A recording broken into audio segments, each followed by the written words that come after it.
संविधान में ये लिखा हुआ है कि 5 साल में राजीव गांधी जी हमारे नेता अमर हो गए। उन्होंने 73वां और 74वां संशोधन किया था।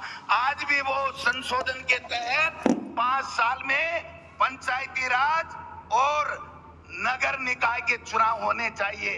खड़गे साहब, यहाँ पर 5 साल से कोई चुनाव नहीं हो रहे हैं।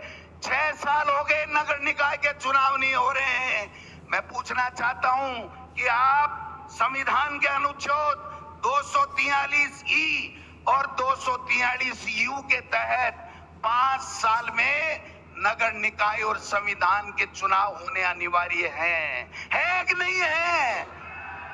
हो रहे हैं क्या? 1 साल से प्रशासक लगा रखे हैं। मैं पूछना चाहता हूं, आप संविधान की बातें कर रहे हो कि आप रैली क्यों कर रहे हो? ये रैली इसलिए कर रहे हैं कि आप संविधान को नहीं मान रहे हो, सुप्रीम कोर्ट के आदेश को नहीं मान रहे हो। सुप्रीम कोर्ट ये कह रहा है कि 5 साल से ज्यादा आप किसी भी रूप में परिसीमन का नाम लेकर के या कोई भी नाम लेकर के आप समय नहीं निकाल सकते। 1 साल ऊपर हो गया। 1 स्टेट 1 इलेक्शन की बात करने वालों से पूछना चाहता हूं कि तुम्हारी केंद्र में सरकार है, तुम्हारी राजस्थान में सरकार है, आपने कौन सा कानून पारित किया, कौन सा संविधान में संशोधन किया कि आपको यह अधिकार मिल गया कि आप मर्जी आए जब नगर निकाय के और पंचायत राज के चुनाव करोगे? मैं पूछना चाहता हूं आपसे, आप आवाज दबाना चाहते हो विपक्ष की?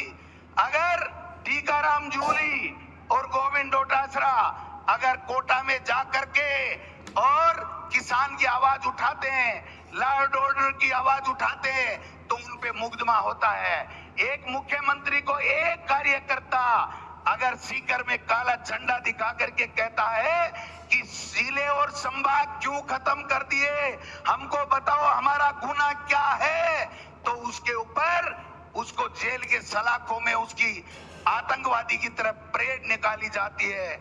मैं इस मंच से माननीय मुख्यमंत्री जी और सरकार में बैठे हुए लोगों से पूछना चाहता हूं, अरे परेड तो आपको डबल इंजन की सरकार को उस आतंकवादियों की निकाल करके जवाब देना चाहिए। खून का बदला कौन से लेना चाहिए, वो आप कर नहीं रहे हो। और एक कार्यकर्ताओं को काले झंडे दिखाते ही अरे हमारे नेता प्रतिपक्ष को मंदिर में जाने से आप मंदिर से गंगा जल की से धुलवाई करते हो।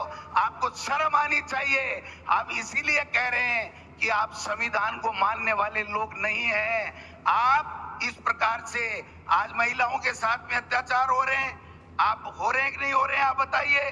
तो इसलिए मैं निवेदन करना चाहता हूं, आप खड़गे साहब को सुनेंगे। खड़गे साहब, ये आम कार्यकर्ता नहीं है, ये वो कार्यकर्ता, वो बब्बर शेर है जिसने लोकसभा में भारतीय जनता पार्टी के 11 मौर्य बुलाए हैं। बुलाए कि नहीं बुलाए, बताओ आपने?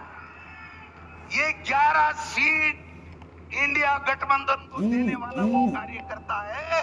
ये सारे पदाधिकारी आए हैं। मैं आपसे निवेदन करना चाहता हूं, आप हमें काम दीजिए। गांव गांव जाएंगे, ढाणी ढाणी जाएंगे, ब्लॉक में जाएंगे और इस पर्ची को भी बदलेंगे और इस पर्ची के आका को भी बदल करके दिल्ली में हमारा झंडा फहराने का काम करेंगे। आप आए हो, आपका बहुत बहुत स्वागत, हम बड़ा स्वागत करते। लेकिन आपने निर्देश दिए थे कि निर्दोष 27-28 हमारे इंडियन शहीद हो गए हैं आतंकवादियों की गोली से, इसलिए हमारा स्वागत मत करना, केवल सूत की माला। लेकिन मैं कहना चाहता हूं, ये हमारा उधार रहेगा। आप दोबारा कैसी वेणुगोपाल से आग्रह है, खड़गे साहब और राहुल गांधी जी को लाइए, हम दिखा देंगे इस राजस्थान में कांग्रेस जिंदा ही नहीं है। कांग्रेस इनको पछाड़ने में, भाजपा को उखाड़ने में का दम रखती है। आप सब लोग आए हो, आपका बहुत बहुत धन्यवाद। यहाँ तो एक ही चर्चा हो रही है खड़गे साहब, यहाँ तो एक ही चर्चा हो रही है।